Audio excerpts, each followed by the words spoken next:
Today I've got Masters of the Universe Battle Armor He-Man, the man himself. But even I'm not dumb enough to open a original one of these, so this is a 2001 Commemorative Battle Armor He-Man. And I thought it might be interesting to open this guy up and compare him to an original Battle Armor He-Man. I'm not fortunate enough to own an original Battle Armor He-Man still in the package, but I do have one that's somewhat worse for wear that we can compare it to. So the Commemorative Masters of the Universe line came out in 2001. This particular figure originally debuted in 1983. So kind of an arbitrary gap in between these. The front card art is very much the same as the original, although they did add up in the top corner, limited edition for the adult collector. It's such great artwork on these original figures. He-Man and Merman having at it. He-Man, the most powerful man in the universe, now shielded by his mighty battle armor. Which is interesting because in the original mini comics that were packaged with these guys, He-Man's power actually came from his armor, the kind of classic harness that he wears. It wasn't until they later synced with the Filmation version that he uses the power sword. Masters of the Universe 5 1/2 action figures. Collect them all, each sold separately.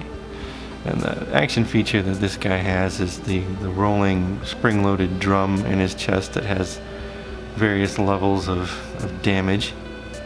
It goes up to 2 strikes there, or two sword slashes on his chest. And then it goes back to the whole version. It's a neat feature. It also lets you know which ones are available in this commemorative line, like Mechanic was not, which, who cares? Mechanic's gross. Manny Faces was not, which is kind of a bummer to me. I always thought Manny Faces was pretty cool. Ram Man is not, because he's just a plastic tub with a spring inside of him. Battle Armor Skeletor, Beastman, Evelyn, Merman, Triclops, and Trapjaw were all available in these reissues. And of course Man-at-Arms and Tila. So let's open him up. Looks like he also includes a reproduction mini comic, which is how the original ones were packaged. So here's He-Man himself. Comes with 2 weapons. Significantly improved the construction of his hip joints, which was a huge problem with Masters of the Universe. Vintage ones, anyway. So he comes with his battle axe and power sword. Comes in the half power sword, of course, that you join with Skeletor's to make the key to Castle Grayskull. Right away, it's a pretty faithful rendition. It seems like some of the painting's a little more matte than it would have been on the originals, but we'll look at that in more detail. Although he doesn't have the power punch. It's interesting. He's in full damage mode here, so let's repair him. This thing was always on kind of a hair trigger. Here's just battle armor. 1 hit and 2 hits. His head is not quite as squishy as the originals were. But let's compare him to the original Battle Armor He-Man, and right away you can see there's quite a few differences. The face being the most problematic one. I mean, original He-Man's face is really great, and this new one, yeah, they just really screwed it up. It's like, why did they do that? His mouth is too low, his cheekbones are kind of softened, and his jaw is wider at the base. Hair color's different. Yeah, there's a lot of drift here. It's like, did they not have the original molds available or what? The whole shape of his face has changed, and it looks like the hair has been retooled also. It definitely has less detail than the original. Skin colors are slightly different. His belt color is completely different. The original is much more of a bright orange, and the reproduction is much more on the yellow side. You can see his little furry underwear is changed color and is not as glossy as the original. And it might be just an optical illusion, but the reproduction looks overall whiter. So I don't know if it was because of a new casting of the original or what they did that kind of softened some of the details. That's too bad. So while the reproductions are a nice way to get the great looking card art with the figure still inside of it without paying, vintage prices. If you're a true purist, you are not getting the same figure. See, does the original have the Power Punch? No, okay, so original Battle Armor He-Man didn't have Power Punch either, so that's not a difference. I take it back. But even the molding on his forearms bracer is different. Like, there's definitely, it's so much softer. It's interesting, like the tendons in his hand in the original are much more pronounced than the reproduction. So it just seems like the detail has been lost. In terms of his weapons, this is an original axe, and this is the reproduction, so the grays are quite a bit different. They both have about the same amount of sponginess to them though. Oh, and this is the original assembly inside the hip. On the vintage figures, it's just held in with there's a piece of rubber that connects the two legs, and that tends to dry out and crack. And then you have to do kind of a repair using an O-ring and a couple of screw eyes, which isn't the most fun, although there are some great tutorials on YouTube on how to do that exactly. So the comic packed in with Battle Armor He-Man is Masks of Power, and that is accurate to the original. Does it have replica printed up in the corner, and it is printed on actually better cardstock than the original ones were.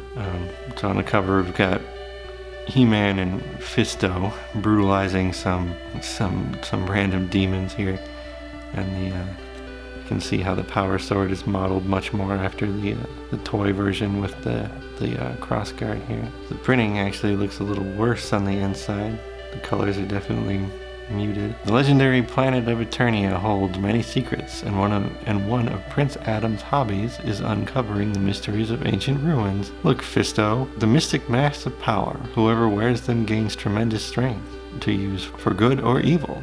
Given that they both look like demon masks, I'm guessing it's usually the latter. And of course, Skeletor and Evil Lyn are watching them. It looks like He-Man and Fisto just kind of dug these out, even though Adam knows all about them. From afar, Skeletor and Evil Lyn watch with gleeful greed. Evil Lyn, send the orcs to fetch those masks for me. I don't know what the orcs are. That night, the evil orcs enter the secret chamber. The masks make me feel different, stronger, more evil. Ha ha ha. Suddenly, kind of altered beast moment here. The commotion captures Fisto's eye as he scouts nearby. Adam, something is going on down there. I better take a look. Adam watches him go. The sorceress appears before him. The magic of the masks has returned. It seeks the sword of the ancients, stolen long ago by Skeletor and buried in the maze beneath Snake Mountain. So the masks are after a sword. By the power of Grayskull! And he turns into He-Man. He-Man finds Fisto caught in the fray. By Eternia, they look like the masks. Right you are, my friend. There's Battle Cat. Are these additional orcs? I don't know. But they're very concerned about what Fisto's doing. Why wouldn't you use the metal hand to bash these guys in the face? It's your namesake, dude. Fisto, they've stolen the masks of power and they're running to Snake Mountain. Fiends. Arriving at Snake Mountain, our heroes are greeted by Skeletor's evil henchmen. He-Man's giving them the business right away. We'll take care of these thugs first, then deal with Skeletor. It's interesting how they even draw him with the tabs on the back of his harness that were on the toy. But you can see he's very different already from the Filmation version, where he tends to just beat the crap out of everything that gets in his way. With pleasure. There's Fisto giving his business end a trap job. Skeletor, show me the maze or the planet is doomed. I have no choice. The demons imprisoned me in this cage of sorcery. I like how to the point Skeletor is. For now, we must work together or be destroyed. Merman, show them the way. There's Merman recovering from his thrashing. Arg. Ow. Arg, I've never been this deep before.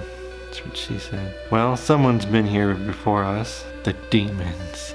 Merman's face.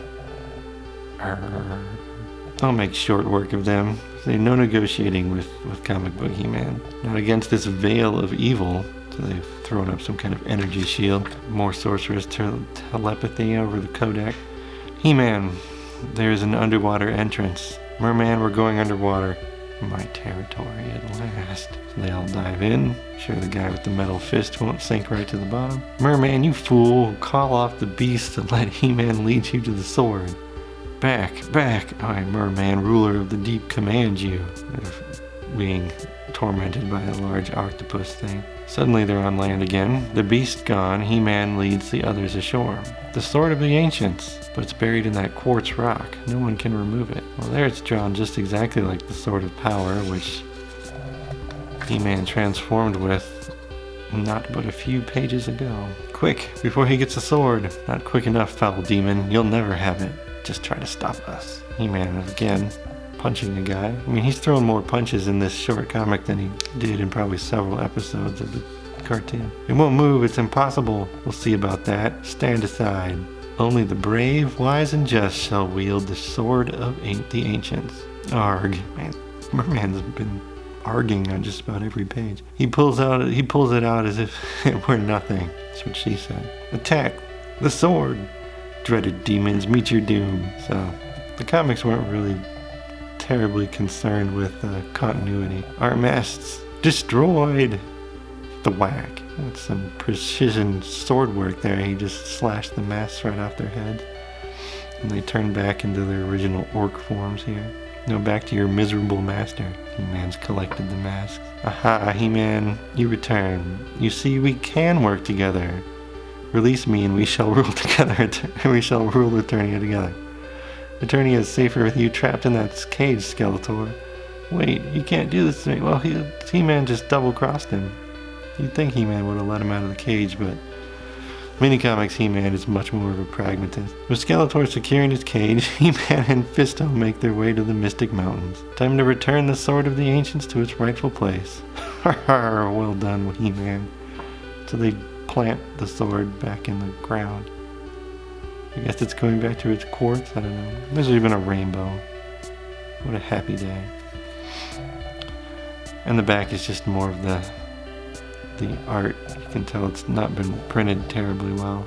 It's a lot of kind of color shifting and again the not available on these two chumps. The Masters of the Universe mini comics are really great and just they're all very short, quick reads and usually plugging some toy line, and Dark Horse recently did, or somewhat recently, released all of them in this really fantastic and quite hefty collection that has everything from the original He-Man, She-Ra, New Adventures, and whatever this new junk is. But they've done a fantastic job reproducing them. I mean, the original art in these is just of such a high quality. As you can see here in the early comics, He-Man was just kind of a barbarian, and it wasn't until a green version of Teela, who's referred to as the goddess in these because it predates the sorceress.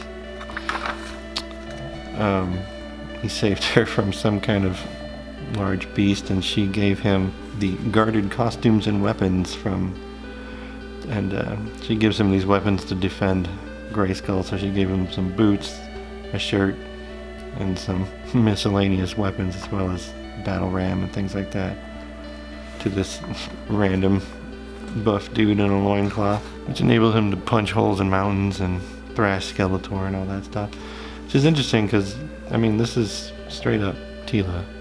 It's green version of the Teela toy. But she also appears in these comics just without her snake armor on. But yeah, highly recommended. So fantastic. And there we have it. That is the commemorative edition from 2001, Battle Armor He-Man by Mattel. Kind of overall, it looks good. It's nice to have him in the package. It's nice to be able to take him out and never have to worry about his legs just snapping off. But if you are a purist and really like the look of the old ones, you're not going to get that, at least with He-Man. I know like the commemorative Faker has some issues too, like he doesn't have the sticker underneath his armor.